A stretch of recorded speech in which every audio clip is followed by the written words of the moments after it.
सेवाराम और मोतीलाल दो घनिष्ठ मित्र थे। दोनों ही गली गली जाकर पीठ पर पोटली लादकर कपड़े बेचने का काम करते थे। सर्दियों के दिन थे, वह गांव गांव जाकर कपड़े बेच रहे थे। तभी सेवाराम को एक झोपड़ी के बाहर एक बूढ़ी माई दिखी जो कि ठंड से कांप रही थी। तो सेवाराम ने अपनी पोटली से एक कंबल निकालकर उस माई को दिया और कहा, माई, तुम ठंड से कांप रही हो, ये कंबल ओढ़ लो।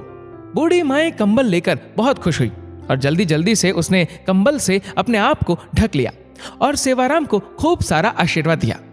तभी उसने सेवाराम को कहा, मेरे पास पैसे तो नहीं है, लेकिन रुको, मैं तुम्हें कुछ देती हूँ। वह अपनी झोपड़ी के अंदर गई और एक बहुत ही सुंदर छोटी सी ठाकुर जी की प्रतिमा ले आई।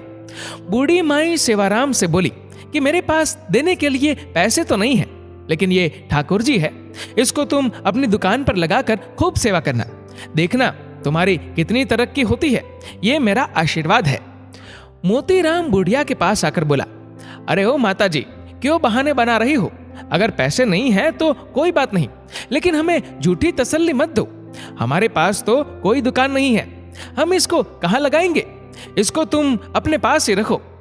लेकिन सेवाराम, जो कि बहुत ही नेकदिल था और ठाकुर जी को मानने वाला था, वह बोला, नहीं नहीं माता जी, अगर आप इतने प्यार से कह रही है तो ये आप मुझे दे दो, पैसों की आप चिंता मत करो।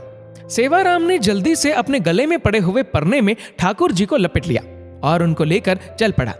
बुढ़िया दूर तक उनको आशीर्वाद दे रही थी। हरि तुम्हारा ध्यान रखेंगे, ठाकुर जी तुम्हारा ध्यान रखेंगे। वह तब तक आशीर्वाद देती रही जब तक कि वह दोनों उसकी आंखों से ओझल ना हो गए। ठाकुर जी का ऐसा चमत्कार हुआ कि अब धीरे धीरे दोनों की कमाई ज्यादा होने लगी।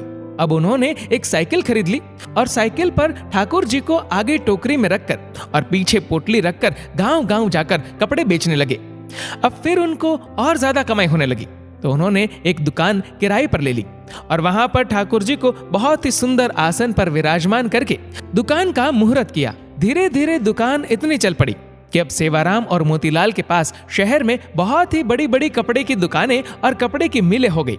एक दिन मोतीलाल सेवाराम को कहने लगा कि देखो, आज हमारे पास सब कुछ है, ये हम दोनों की मेहनत का नतीजा है। लेकिन सेवाराम बोला, नहीं नहीं, हम दोनों की मेहनत के साथ साथ ये हमारे ठाकुर जी, हमारे हरि की कृपा है। मोतीलाल बात को अनसुनी करके वापस अपने काम में लग गया। एक दिन सेवाराम की सेहत थोड़ी ढीली थी, इसलिए वह दुकान पर थोड़ी देरी से आया। मोतीलाल बोला, अरे दोस्त, आज तुम देरी से आए हो, तुम्हारे बिना तो मेरा एक पल का गुजारा नहीं, तुम मेरा साथ कभी नहीं छोड़ना। सेवाराम हंसकर बोला, अरे मोतीलाल, चिंता क्यों करते हो, मैं नहीं आऊंगा तो हमारे ठाकुर जी तो है ना। ये कहकर सेवाराम अपने काम में लग गया। पहले दोनों का घर दुकान के पास ही होता था, लेकिन अब दोनों ने अपना घर दुकान से काफी दूर ले लिया। अब दोनों ही महल नुमा घर में रहने लगे। दोनों ने अपने बच्चों को खूब पढ़ाया लिखाया। सेवाराम के 2 लड़के थे, दोनों की शादी कर दी थी और मोतीलाल के एक लड़का और एक लड़की थी।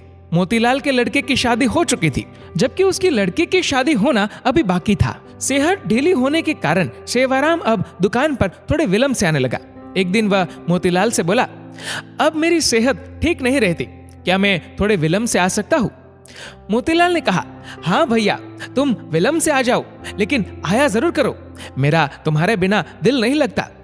फिर अचानक एक दिन सेवाराम 12 बजे के करीब दुकान पर आया, लेकिन आज उसके चेहरे पर अजीब सी चमक थी, चाल में एक अजीब सी मस्ती थी, चेहरे पर अजीब सी मुस्कान थी। वह आकर गद्दी पर बैठ गया। मोतीलाल ने कहा, भैया, आज तो तुम्हारी सेहत ठीक लग रही है। सेवाराम बोला, भैया, ठीक तो नहीं हूं, लेकिन आज से मैं बस केवल 12 बजे आया करूंगा और 5 बजे चला जाया करूंगा। मैं तो केवल इतना ही दुकान पर बैठ सकता हूं। मोतीलाल ने कहा, कोई बात नहीं, जैसी तुम्हारी इच्छा। अब तो सेवाराम रोज 12 बजे आता और 5 बजे चला जाता, लेकिन उसकी शक्ल देखकर ऐसा नहीं लगता था कि वह कभी बीमार भी है। लेकिन मोतीलाल को अपने दोस्त पर पूरा विश्वास था कि वह झूठ नहीं बोल सकता और मेहनत करने से वह कभी पीछे नहीं हट सकता। एक दिन मोतीलाल की बेटी की शादी तय हुई, तो वह शादी का निमंत्रण देने के लिए सेवाराम के घर गया। घर जाकर उसको उसके बेटे, बहुए, सेवाराम की पत्नी सब नजर आ रहे थे, लेकिन सेवाराम नजर नहीं आ रहा था। उसने सेवाराम की पत्नी से कहा, भाभी जी, सेवाराम कहीं नजर नहीं आ रहा, उसकी पत्नी एकदम से हैरान होती हुई बोली, ये आप क्या कह रहे हैं? तभी वहां उसके बेटे भी आ गए और कहने लगे, काका जी, आप कैसी बातें कर रहे हो? हमारे साथ कैसा मजाक कर रहे हो? मोतीलाल बोला कि मैंने ऐसा क्या पूछ लिया? मैं तो अपने प्रिय दोस्त के बारे में पूछ रहा हूँ। क्या उसकी तबीयत आज भी ठीक नहीं है? क्या वह अंदर आराम कर रहा है? मैं खुद अंदर जाकर उसको मिल आता हूँ।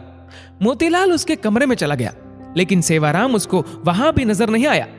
तभी अचानक उसकी नजर उसके कमरे में लगी सेवाराम की तस्वीर पर पड़ी। वो एकदम से हैरान होकर सेवाराम की पत्नी की तरफ देखता हुआ बोला, अरे भाभी जी, ये क्या? आपने सेवाराम की तस्वीर पर हार क्यों चढ़ाया हुआ है? सेवाराम की पत्नी आंखों में आंसू भरकर बोली, मुझे आपसे ऐसी उम्मीद नहीं थी भैया कि आप ऐसा मजाक करेंगे। मोतीलाल को कुछ समझ नहीं आ रहा था। तभी सेवाराम का बेटा बोला, क्या आपको नहीं पता कि पिताजी को गुजरे तो 6 महीने हो चुके हैं? मोतीलाल को तो ऐसा लगा कि जैसे उसके सर पर बिजली गिर पड़ी हो। वह एकदम से थोड़ा लड़खड़ाता हुआ पीछे की तरफ हटा और बोला, ऐसा कैसे हो सकता है? वह तो हर रोज दुकान पर आता है। बीमार होने के कारण थोड़ा विलंब से आता है। वह 12 बजे आता है और 5 बजे चला जाता है।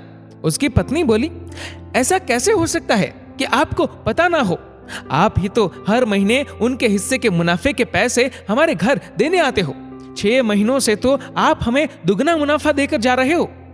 मोतीलाल का तो अब सर चकरा गया। उसने कहा, मैं तो कभी आया ही नहीं। 6 महीने हो गए, ये क्या मामला है? तभी उसको सेवाराम की कही बात याद आई। मैं नहीं रहूंगा तो मेरे हरि है ना, मेरे ठाकुर जी है ना, वह आएंगे।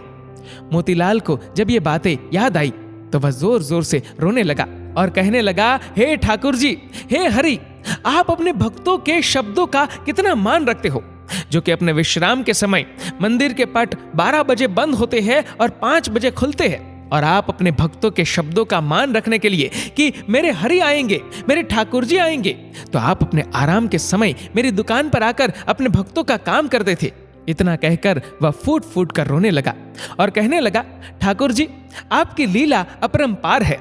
मैं ही सारी जिंदगी नोट गिनने में लगा रहा। असली भक्त तो सेवाराम था, जो आपका प्रिय था।